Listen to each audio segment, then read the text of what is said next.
Hello అండి. Welcome back to our channel మన తెలుగు హరివిల్లు. మనము గుడిలో కానీ దేవుని ముందు కానీ కొబ్బరికాయను ఎందుకు కొడతామో ఈ వీడియోలో తెలుసుకుందాం.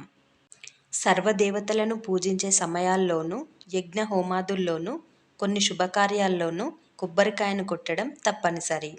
కొబ్బరికాయ పైనున్న పెంకు మన అహంకారానికి ప్రతీక.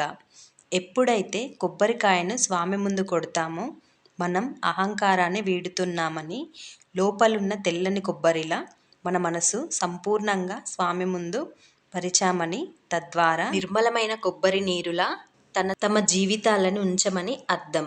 సృష్టి మొత్తంలో నీరున్న కాయ కొబ్బరికాయే.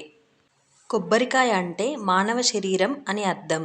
బోండం పైనున్న చర్మం మన చర్మం, పీచు మనలోని మాంసము, కొబ్బరి పెంకే ఎముక, కొబ్బరే ధాతువు, అందులోని కొబ్బరి నీరు మన ప్రాణాధారం.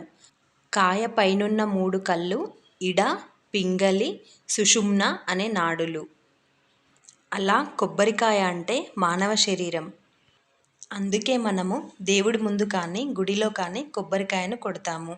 మీకు గనక ఈ వీడియో నచ్చినట్లయితే లైక్ చేయండి, షేర్ చేయండి, కామెంట్ చేయండి. వెంటనే మన సబ్స్క్రైబ్ చేసుకోండి.